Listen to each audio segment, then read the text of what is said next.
Before we get to the episode, exciting news. I have a new podcast, a second podcast. I am the host and producer of the Strandcast, the official podcast for Strand Bookstore in New York City at 12th and Broadway, the coolest independent bookstore. And now there's a podcast every other week featuring long-form conversations with authors from different genres. The Strandcast is available on iTunes and Stitcher. Just search for The Strandcast. Links will be in the show notes, of course, and make sure you subscribe so you never miss an episode. And now for the show.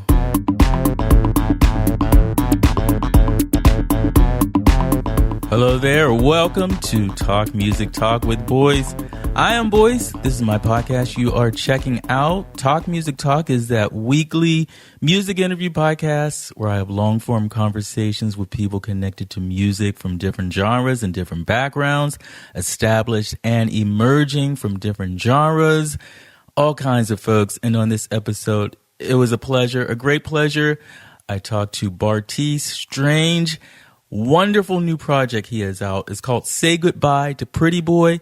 It is his debut solo EP featuring his take on songs of The National, his favorite band. He is originally from outside of Oklahoma City, based in D.C. We recorded this interview a few weeks ago when he was in Brooklyn for some recording sessions. We were connected by Alec Bemis, who runs Brassland, the label that is releasing the EP Say Goodbye to Pretty Boy.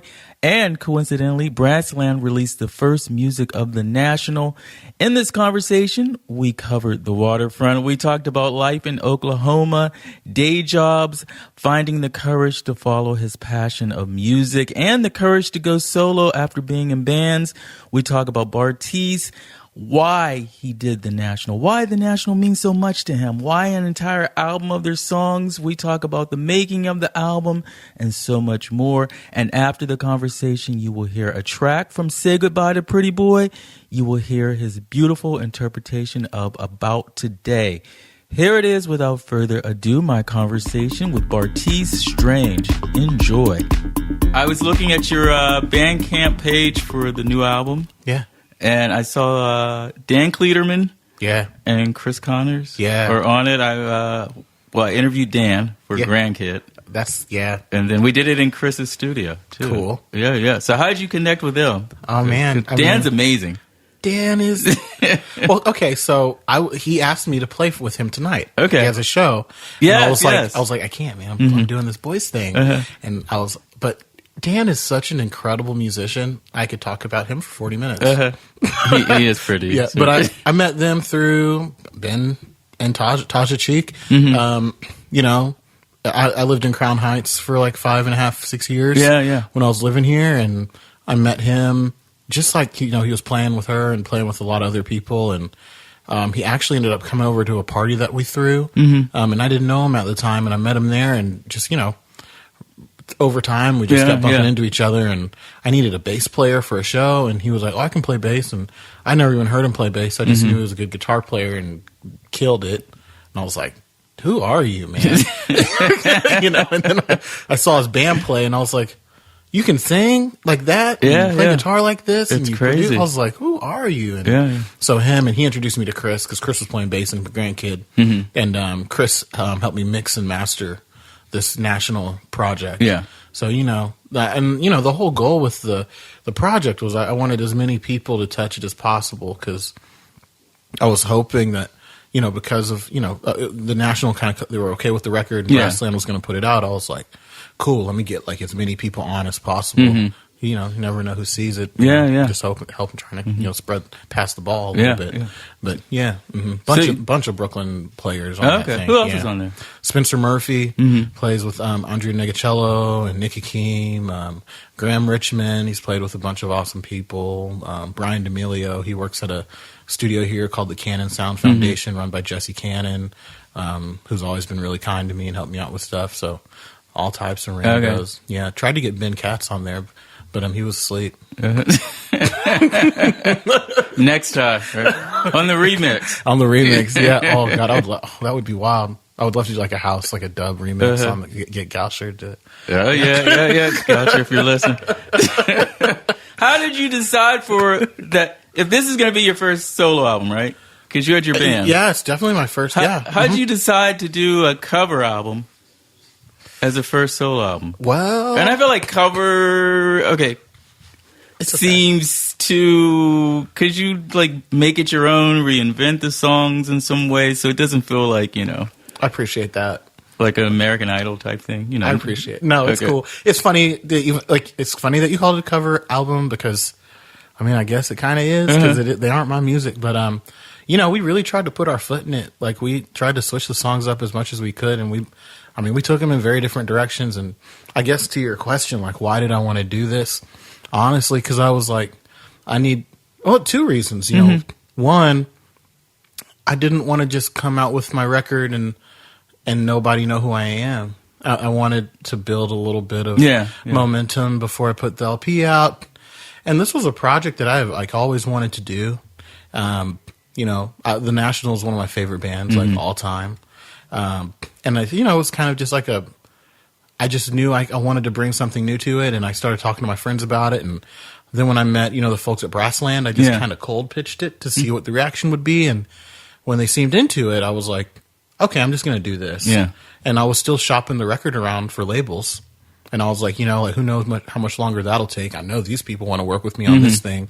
So let's just do that, and maybe the momentum will help me with other stuff. Yeah. So, got the guys together, and we just started putting stuff together, and boom, boom, boom. Yeah. We tracked it all in like a month and a half. Oh, really? Okay. Yeah, we just kind of threw it together. Mm-hmm. I'd been messing with the songs before then, but yeah. So you already had like an idea what the arrangements would be like before you went into the studio? A couple of them, but the band really brought a lot to it, and Spencer Murphy brought a lot to it, particularly. Mm-hmm. I had ideas for a couple of the songs and for a couple that aren't on the EP. Graham Richmond, who helped me produce it, he had some ideas too. He's like a deep jazz, went to school for it, incredible musician. So, when he has ideas, I listen. And the same thing for Spencer. So, a lot of people contributed to it in different ways. And it was really cool. It's unique to make a project like that. Normally when I cut a record, it's like all my stuff and I just go do it. But all of my friends, like we all love the National and we all were like, oh, cool, let's fuck these songs up. And so it was pretty sweet. Mm-hmm. So what was it like doing, as opposed to doing your own songs and doing someone else's songs? And cool. One act song. Coolest part is I didn't have to write any lyrics. Yeah, it's all half the work is done. Yeah, I was like, oh, that's the hardest part. Everything else is just fun. Yeah. But what was it like? I mean, it was really beautiful because, like, for example, my buddy Carter is the drummer in my band, and he was one of the first people I met when I moved to New York. When I was like literally looking for bands to play with on Craigslist. And we hooked up there and started playing in bands together. And after that first band we played in together, we didn't play in a band with each other for 6 years. Yeah. And we had always tried to, and I was just like, and I would always joke around and be like, man, one day, like, we're going to we're going to work on this little like project together, and maybe that'll spur some other stuff. Yeah. And so like he was a part of it, Dan, Chris, all these people I just kind of met over the years playing here that have meant so much to me. It was really cool to like just make something out of this little project. It was, pretty low pressure, like let's just have fun with it. So I feel like it was probably like the most relaxed like bunch of songs I've ever worked on. We worked on them all, most of them in my house. And at Black Lodge, two like really comfortable situations for me. I've been both places a million times. Okay. So like it was great. I wish every time I was working on a song, it was that laid back. Yeah. And the cool part about it was like when I'm writing my own stuff, I'm always asking myself like, is this good? Like, am I crazy? But when I was working on this, I was like, it's already good. Yeah. Like you can't break it, but let's just take it somewhere else. And, So I hope that answers the question. But yeah. And there's 7 songs on the EP? How many? Or is that not been decided? There's 5, but there will be 7. Okay. There's 5 mystery tracks. Yeah, there's 2 actually. Yeah, there's 5 songs that'll be that are going to be like digitally up. Okay. But, if you buy the LP, there'll be 7. Okay, great. Yeah, if you buy the vinyl, yeah. Oh, that's perfect. Yeah. All right, great. And how many songs did you have on a dream list, or to whittle it down to these, or did you know? I had like 15. Okay. Yeah. And how did these make the cut? It was a combination of the success of the songs, because the National, like for me, I know all the music, and it was kind of hard for me to like take a step back and be like, okay, what are the songs people actually know? Yeah. I didn't want to pull up with like 8 obscure National songs that nobody knew. And so half of them were chosen based on like popularity, like About Today. That's their biggest song. In like a sync world, like that was the song that kind of like set them off and made a lot of money for them and kind of in a lot of ways changed some shit for them. So I wanted to hit that one because it's their biggest one. Okay. And we took it in a very different direction. I really like it.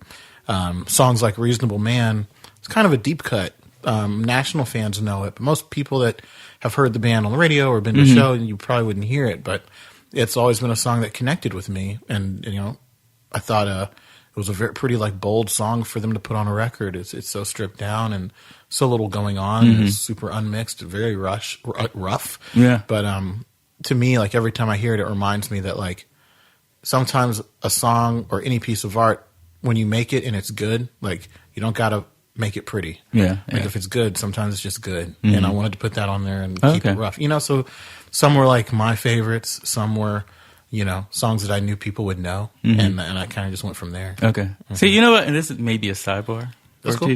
I like the fact that you're not hiding from the fact that, okay, I wanted some songs on here that people are going to know. No. I want to do a national project because, well, that's my first album because that's going to get some attention that otherwise you may not get. And there's nothing wrong with that. No. Yeah, thank you. No problem. I mean, there's deeper reasons. I mean, there's all types of reasons, I'm black. I go to a lot of rock shows. I grew up playing hardcore stuff, country stuff. I'm from Mustang, Oklahoma, small town outside Oklahoma City. And I remember when the National like really hit my town. Like I remember when like I had friends that loved the band. One of my favorite friends, drummer Grant Marshall in Oklahoma City.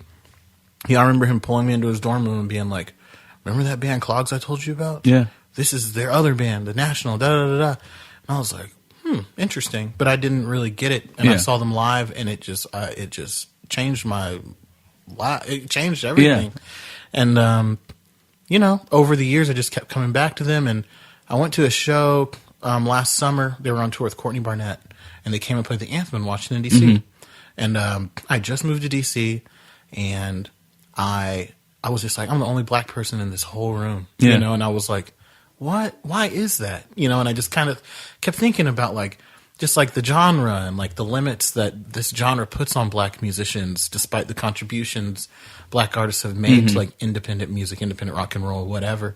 And I was like, why is, I love the National, but it'd be cool if there was like a black band like the National that was just big. Yeah. And that kind of just sent me off on a whole like thought exercise of like reclaiming space and like reclaiming the history of like black artists in this genre. And so that's when I was like, I think that a black person should cover these National songs. And make it soulful and really like highlight the work we do in these spaces, and that's like a lofty ass like mission, but that was kind of what I wanted to do. Okay. And so, that coupled with them being a popular band and it being an opportunity, I was like, I'm going to do this, I'm going to do this shit. Why do you think that there aren't more blacks in those spaces? Because I go to like, for the podcast looking for guests, and like if I go to DIY shows, indie shows, I will often be the only black in the room. And it's like, it's not just that there's not blacks on stage necessarily playing that kind of music. There's not people in the audience. Right. Yeah. I mean, they're not super, welcoming. Like I've never had a problem, anything overtly, right? Right. No one's ever said anything. Yeah, no one's ever said it. Yeah. But when you walk into a place and everyone's like, oh, and it's like, we have our own spaces. Like, why come in, and, but I don't know. Like, I think that's like a deeper question. I always think about genres and how like ridiculous they are, and considering the contributions that black people have made to music broadly, I think it's kind of silly to expect a black person to make one singular sound. It's like, how can Anderson .Paak just make R&B? It's like the dude breathes it all. It's all in him, because it all came from us. And I think that, I don't know, get my little conspiracy hat on, genres kind of, I feel like they're kind of created to limit, what black people can do sometimes. And they're kind of used against us. So, and I feel like with this record and in my LP and kind of more generally, like what I like to do is kind of show how all this music is connected and how, at the center of it are, a lot of people of color who kind of created the bones of it. I try to reference that as much as I can in the record, like the album cover, it's got the Pan-African flag on it. And the center of it is the black dot from Bad Brains. Okay. I live in DC. So, Bad Brains. So, I tried to do my best to make that idea as clear as I could. But, why there are so few black people in indie rock spaces, it's always blown me. But it's, something And you would think that it would possibly change because we live in a time where you can hear any kind of music you want. Like, there was a time where, like, you'd have to buy an import, wait for the music to come. Now you can just literally at your fingertips listen to it. Like, everything's global. And yet you still have spaces where, everyone in there is white. Yeah. I mean, I will leave that there. There it is.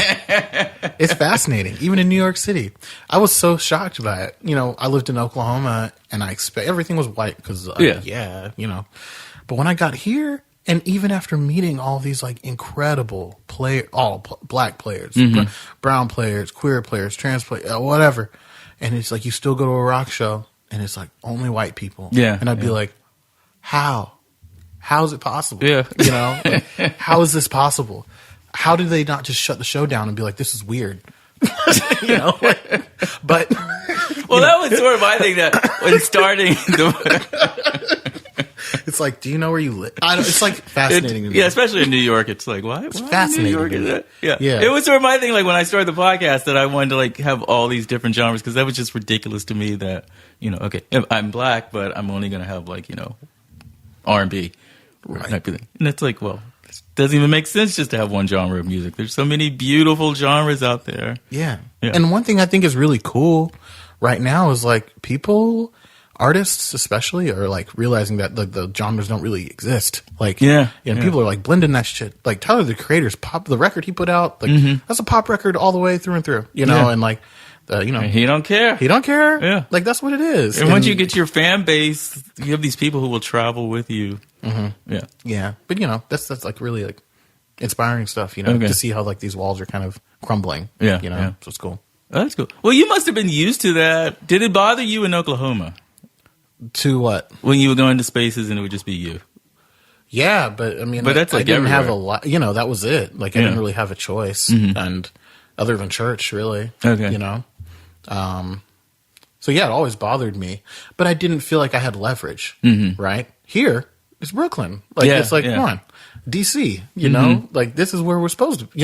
Where we're supposed to be. This is where we've been. So it's like, So I feel like I can say that here in Oklahoma. I'm like, hey, I get it. Whatever. Okay.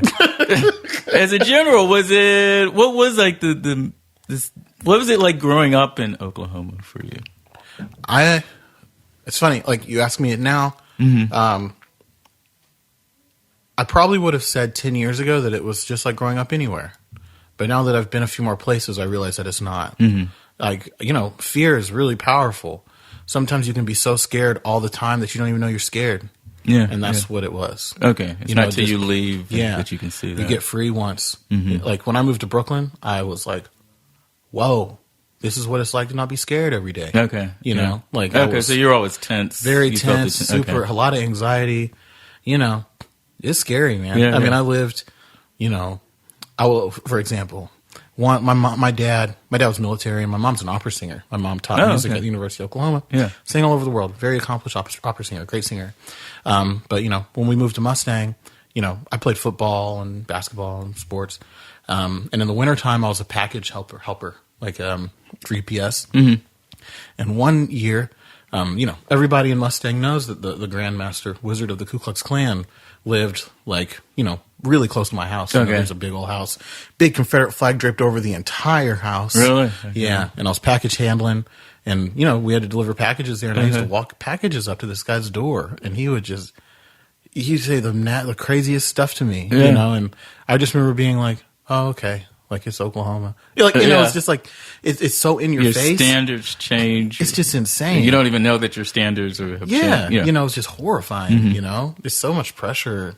Playing sports there, you know, football's huge there. Like, you only like one of 4 black kids on the team, you mess something up. Like, it's not like just like, oh, we'll do better next time. Like, people are calling you you know, people go crazy. It makes you crazy. Yeah. But, you know, I'm really glad I got out. My family recently moved to D.C., which was why I decided to move there, you know. Why did they move to Oklahoma in the first place? Do you know why? Well, my dad got stationed there. And, you know, my parents are from the country. My parents are from the South. So they were kind of... Yeah. Scared, too. It was a way of... It's funny. I hope they hear me say that. That's hilarious. Because we talk about this a lot. But, yeah, my dad grew up in Gastonia. Like near South Carolina. My mom's from Charlotte.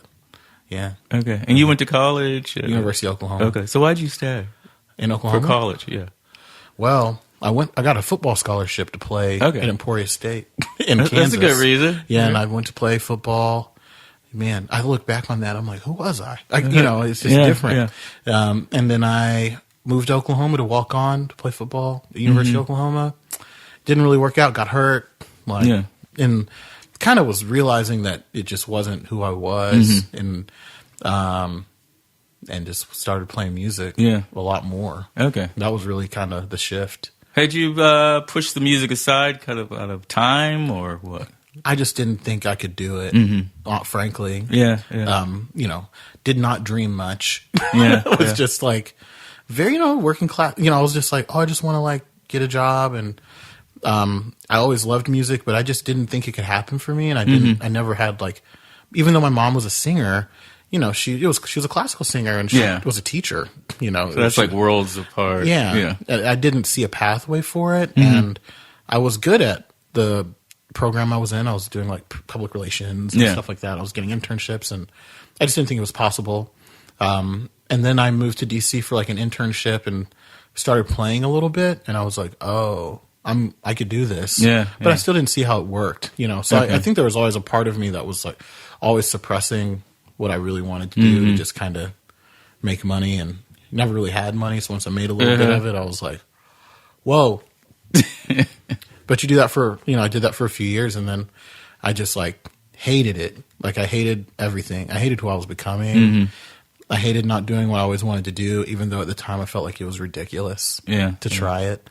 And then I like literally got like a dream job, like when I was in DC, and on my first day realized it was not my dream, you know, and told my girlfriend at the time, now we've been together 6 years. We'd been together like, 3 months at the time. Yeah. I was like, I think I'm going to move to New York and start a band. I can't do this. And she said? And she came with me. And we've been rocking ever since. Yeah, I moved to New York, jumped in a bunch of bands, met all these people, made a lot of music, moved back to DC, you know, and still making stuff and coming up here all the time. So, you know. Who was the person you were becoming that you weren't liking? I just didn't recognize myself. I always felt like a creative person, and like I was, you know, capable of like making interesting art, and I loved music, and I always played it. And I think growing up, I just was sure that I would have a chance to do it, and that chance just never came. And, you know, so I just tried other things, and it's like one thing leads to another, and then you just look at yourself and you're like, who is that? You know, and that happened. And I was like, oh no, like I don't ever want this life. This life isn't for me. And I don't want to be like anyone that's around me. I'm not inspired. I don't feel like myself. Was that scary? Horrifying. Making that switch? Yes. But it was scarier to keep doing what I was doing, you know? So what is it about Bartees? Because so many people, once they get the job, the dream job, right? Even if it's not their dream, they stay in it because it's just easier to stay in it than to actually pursue. And there's like, but that's the thing. When you have that dream, it never goes away, right? You don't go after it. It's like nagging you, and I'm tapping my shoulder right now. Yeah. And tapping your shoulder and like, hey, Bartees, I'm still here. Right? And that's what sparks people on Instagram and like, I hate him because that person seems to be doing what they want to do. Yeah. Yeah. I don't know. I mean, what's your question? Was that was combination question comment. What was it about you that things clicked that you were able to move out of that fear? I think I realized that like this thing that I'm not even made to do, that I put all this time into, I got it pretty quick. And I was like, I should put my time into something I actually want. Yeah. Maybe it'll work. Yeah. And I'm like, one good thing about working is like once you establish it, it's like, oh, I can always kind of do this. Yeah. So I didn't feel like I was really losing anything leaving. Okay. I was like, okay, like I can always work. Yeah. I've proved that I can do this. I can always like get a job if I have to. Yeah, it's always going to be like if I fail, like I can move back here and do this again or something like it. And I don't really care because I don't like it anyways. So, okay. Yeah. So you moved to New York with like stars in your eyes and what were you? Ish. I'm so corny. I am the country person that moved to New York with stars. Yes, that is me. Like as I talk this out, I'm like, oh, I'm from Pittsburgh. I had stars in my eyes too. Yeah. I mean, I'm sorry. That's a lot of people do. Yeah. Yes, I did. Yeah. And yes, I just interviewed somebody. He's like, he went to Berkeley and he's like, I was like, I'm going to go to New York and I'm going to like turn things out like in a year. And it's like, well, no, that didn't happen. Negative. Ghostwriter. No. And like, I'm talking like I've actually done something. I still haven't done anything. Yeah. But you see it. I guess I've seen enough. I've seen the pathway, like I see how it can happen. Yeah. And that was all I needed. I was like, oh, okay. I'm just going to slug it out, Because you started your band. Stay Inside? Yeah. Well, I was in so many bands. Yeah. Like played in a bunch of bands. I was a guitar player, drummer, bassist, whatever, keys player. Started playing guitar for this country singer named Lizzie No. My friend Lizzie Quinlan helped produce her last record. That was cool. Started Stay Inside, which was like a hardcore band with some really good friends. They're still playing. They're great. And then after that, it was all kind of like a self-discovery kind of process because even though I knew I wanted to play music, I still wasn't confident in myself. I still didn't feel like I could tell my story. Okay. To do like something solo. Right. Okay. Even though like, my mom, everyone in my life was like, yo, just play your songs. Yeah. Like, hey, do your thing. And I was like, I just couldn't do it yet. And it was a great way for me to meet a lot of people, Yeah. And, then, after that last Stay Inside record came out, I was like, okay, like, I think I know what I want to do with this now. And I think I've met enough people to kind of make it happen. So that was when I kind of just started moving alone. So when you came up with the idea to do the songs of the National, did you ever have to fight like, well, no, I should do a proper album of my own stuff first? Was there any of that there? Well, I recorded my album before I did the National stuff. Okay. Yeah. I finished recording it in February last year. And me and my manager had been pitching labels. Yeah.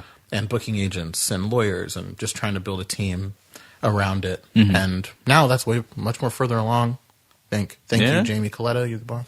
Congrats. Jamie rules. Yeah,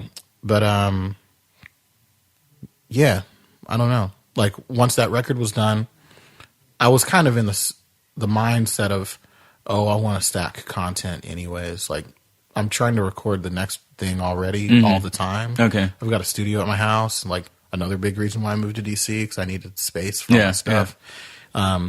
So, when I, got in the room with the Brassland folks and I didn't even have the project really fully in my mind. I was just like, hey, like, can I do this? Yeah. Would you be supportive? And they're like, oh, send us a song or two. Sent them like 3 and they were like, yep, we're in. And so boom, boom. That's it. Cool. And it just happened. And you, the National, you connected with them, or like ish. How's that ish? Yo, okay. Like Matt Berninger, like my About Today came out on his birthday. Okay, and I didn't realize that. And he hit me up and he was like, "Yo, this is the best birthday present I've ever had." Aww. And I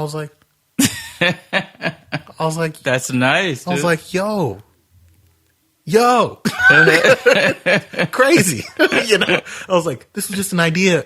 This was never supposed to get to this, And now you got him saying thank you. Yeah, I was like, and the album's not even out yet. Yeah. I was like, this is the best, I was really happy with that. Yeah. What is it about their music that so is connected? Like, what? See, if we were talking about Tina Turner, I could do that for like 3 hours, right? So I understand. You're not the first black person to ask me why the National. But no, see, I you get it? I get why. I just want to hear you say, yeah. Okay, cool. Like how they make you feel. Because I believe it can be any like race or anything. Right. Yeah, because I've defended my love for Madonna for years. So yeah. So this is a different conversation, but I've had that conversation. Yeah. Where I've been like, she's a god. Yes. Respect her. Thank you, Bartees. Thank you. It's hallowed ground. But yeah, with the National, honestly, the thing that hit me, the first thing was their live show. Because I'd listened through their records and I was like, oh, these are beautiful arrangements, period. Yeah. Right. But when I saw the live show, I was like, this is a hardcore band. Yeah. Like this dude's screaming and hollering. Like these guitar players are going crazy and still maintaining a lot of continuity. So many reasons why I love them, starting with the rhythm section. Yeah. I'm such a big fan of like, maybe it's because I'm a writer, but like succinct sections, like being deliberate. And I love listening to music and being able to tell that they're writing with purpose. And the drummer, Devendorf, his beats are so powerful and he doesn't do anything. Like he may have like 7-note beats for a whole song and change nothing. And it kind of reminded me of house music, and I love house music. Yeah. I love like the incrementalism of it. Like how, you're hearing the same root through the whole song, but they're just adding like a little piece here, a little piece here. And that's how that fool plays drums. Like Geese of Beverly Road, for example. The only thing that happens different is he switches from a ride to a hi-hat. Okay. Same beat the whole song. Hardest fucking beat in the world. Yeah. Shit goes crazy. Every time I hear it, I'm like, this is genius. Aaron and Bryce Dessner. Those, it's like they're just like synced. They're twins, duh. Yeah, but it's just like it's like this weird combination of, if you didn't know that that one of them went to school for guitar and was a trained composer, you would never know that from listening to the music, because the music is just like really tasteful and simple. And it was amazing to me growing up with highly trained acrobatic singers and horn players and trumpet players and all this stuff in my family and the people my mom was around, and knowing like this guy knows all that stuff and he's playing like a Sonic Youth riff with no effects, like a clean, perfectly tasteful guitar lick. And he's not shredding. It's just there's so much control. And then like Matt, like the dude can't, he's not a singer, but he writes so powerfully and he uses everything he has to like get the emotion across all the time, which is my favorite part about music and art generally. Is like, I feel like people get so caught up in how things sound, but we're all reacting to emotions in the art that we love, regardless of the production value or even the lyrics or even the music itself. It's like getting this emotion across to the audience, which he nails all the time. And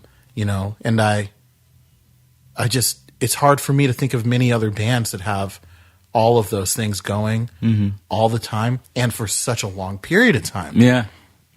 They're so consistent every record. They get better. And they try new things. Like the last 2 or 3 records, I don't know. I think a lot of people like them. They're controversial, I guess. Some people love them. Some people are like, oh, I like Boxer. Yeah. And I'm like, yo, like, this is dope. Like, they're bringing in all these electronic drums, all these background singers. Matt's not precious, obviously. Like, he doesn't care if someone sings his songs, which I love. Yeah. Like, he's like, yo, everybody knows, like, I'm in this band. It doesn't matter. You don't have to prove anything. Yeah, it doesn't matter if someone sings this song. like, it's cool. Yeah. You know, and I love that. You know, it's like no selfishness. And you know, there's also this thing where it's like with music for me, I've always felt like I've always been told like, oh, like if you're a musician, like you can't get married or you're not gonna be able to have a family or you can't, it's so rough. Like the tour, it's going to ruin your personal life and you're not going to have relationships. You always have to pick, you know, it's like, do I want to have this? Well, I better have a 9-to-5 then so I can have this. But these guys, when they go track records, they bring their whole families. Yeah. They all rent up this big old house upstate. Like they're all hanging out, making music. I was like, they have everything. Yeah, yeah. You're like, I want everything too, you know? And they're all friends. I was like, this is a dream, you know? And I know like they probably, you know, hate each other and probably, you know, they're probably, you know, it's very much a business. They've known each other their whole lives.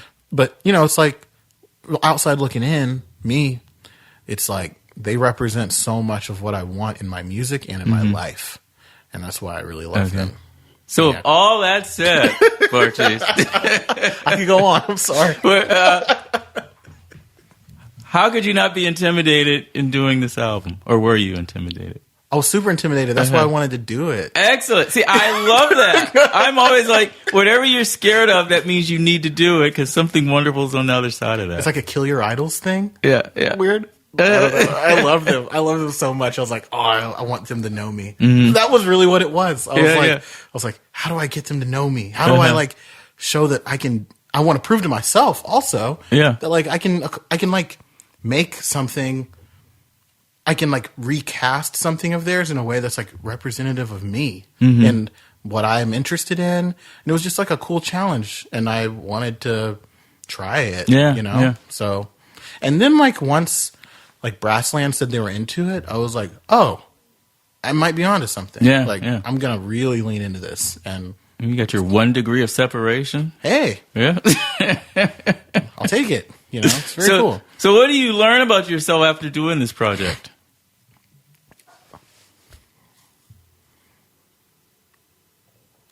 What did I learn about myself? Personally, musically? I learned that there are so many more people around me who support me than I thought. Yeah. You know, I'm always making stuff, you know, not alone, but, you know, it all starts alone. And, you know, I'm not famous or making money on music or like doing anything objectively popping, right? Yeah. So that, you know, I have all sorts of friends who are though, you know, and, you know, it's impossible not to compare yourself to people, even if you respect them and are proud of them. Yeah. And, you know, you get down. You're like, what am I doing? And throughout this process, it was just like all these people coming out of the woodwork just to help me. You know, like, you know, met somebody, you know, for example, I was at, you know, Taja Cheek's house. Her friend Spencer Murphy was over. Spencer's like, I didn't know Spencer at all from Adam. I'm just talking to Taja about the project. Spencer's like, oh, what's that? And I tell him about it, and he's like, oh, we should record together. And I was like, oh, sure. And he's like, come to Black Lodge tomorrow. Boom. Yeah. He produced 3 of the songs. You know, it's just like that. All these people just appearing. And it reminded me of just like, you know, like the universe. You know, you put something out there and like things can happen. But if you're like too scared to take a step, you know, it's never going to pop, you know. And it just reminded me of like, you know, you got to, you know, be deliberate, say what you want, you know, go after it. Who knows? Who knows will help you out. And it was really like a big confidence booster for me. Yeah. So. That's beautiful, man. Yeah, it was cool. Shout out to my friends. Like, shout out to my friends. I love them. I think about it. Even on the record, I think I wrote on the forward or whatever. I was like, to think a year ago, I didn't know any of these people. You know, I knew like one of them. But look at it, you know, just out of nowhere. So yeah, I really do believe it. Like when you're doing what you're supposed to be doing, people just like come out of the woodwork. They're like chasing you down. They just appeared. Yeah, you just open the door and they're like, "Hey, Bartees." You're like. I think that's cool. I don't know any of y'all. You know, people believe in, and when people believe in you, you're like doing it for you and them, and it's just beautiful. You know, like I feel like you know the people are like, "Oh, Bartees, cool record," and I'm looking at my friends like, "Look what we did." Yeah, you know, like we did all this. You know, like Haley from Paramore like shouted us out on Twitter, and I was like, "We did this. All 8 of you know, we did this." You know, so it was cool because you're the trigger. It all story, you have to put something into, you know, my grandmother, before she passed, she had told me, boys, how can people see what you got if you're sitting at home? Yeah. And I've never forgotten those words. Like, you know, people got to see you got to leave the house or put some effort into stuff to see things happen in return. That's wonderful. So the album's coming out March 13th? Yeah. Did I get that right? Yeah. Mm-hmm. March 13th, vinyl in May? Yeah, vinyl in May. Okay. Yeah. Maybe before, I'll have some. Okay. If you see me on the street or whatever. Yeah. Out of your trunk? Yeah, in April. Okay. Yeah. Yeah. I'll be at South by in March and playing a festival in Oklahoma in April. So okay. I'm going to ask you a question I just asked a guest recently. Where it's early enough in the year, what would you like to call out and see the rest of 2020 look like? I say the same thing every year that I want, which is I just want to be a little further than I am this year. You know, I just at the end of the year, I just want to be like, okay, I'm a little closer. Yeah. Concretely, like, you know, I feel like I have a good group of people around me right now, and I would just love to, like, you know, be able to quit my 9 to 5. Yeah. You know, Ditto. I'm grinding. I'm tired. You know, like, yeah. I'm, you know. I get that. I'm out here, really out here, and I mean, I feel like I'm getting closer. So I don't know. I hope I can quit my job. Okay, I like that. We put that out there. Yeah. No offense to the job, but I'm putting it out there. Yes, that's me. I don't want to be working my job in a year. Yeah, okay. I like that. In a good way. In a good way, because I'm doing good at something else, not because I've been fired. Yeah. And where's the best place online people to get that? Pre-order the album, buy the album, keep up with what you're doing? You can pre-order it on Bandcamp. It's just Bartees Strange on Bandcamp. Follow me, Instagram. Everything is Bartees Strange. So I'm easy to find. Okay. Bartees. Strange. Yeah. And shout out to Alex Bemis for connecting us. This was beautiful. Dr. Bemis. Yes. It was a pleasure. I'm glad we got to do this. Yeah, me I enjoyed it. And I wish all the best for you. Thank you. You're welcome. Today,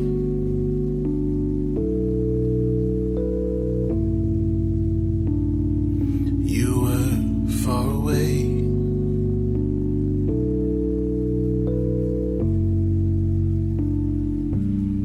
And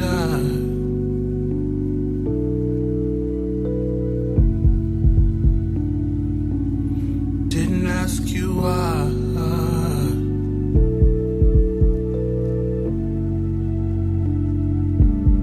What could I say?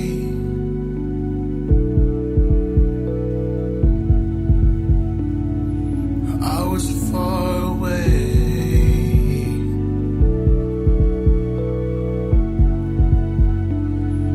You just walked away.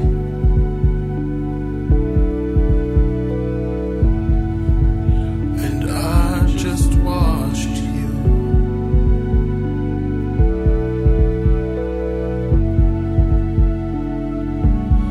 What could I say?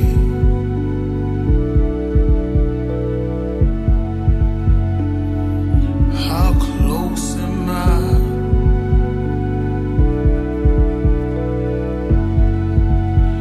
To losing you.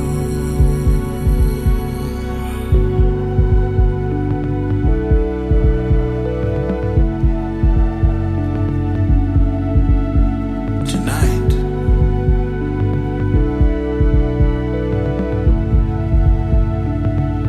you just close your eyes, and I just watch you.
And that was About Today from Bartees Strange. Say goodbye to Pretty Boy. Out now on Brassland, so make sure you get it, listen to it.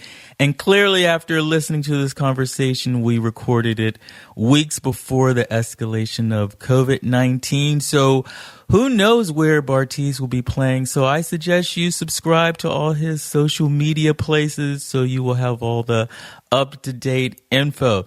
I am online, several places, talkmusictalk.com for more podcast information and to stream every single episode. And on social media, you can find me at This Is Boice. Some requests for you, please subscribe to the podcast on Spotify, Stitcher, iTunes, Google Play, iHeartRadio, and pretty much everywhere else. Just search for Talk Music Talk with Boice. There is a free app, a free TMT app, and you can get it wherever you like to get your apps. Again, just search for Talk Music Talk with Boice. And don't forget my other podcast, the Strandcast, the official podcast of Strand Bookstore here in New York City. Link in the show notes for you, of course. Thank you so much for listening. Until next time, and there will be a next time, this one's for you, Liz.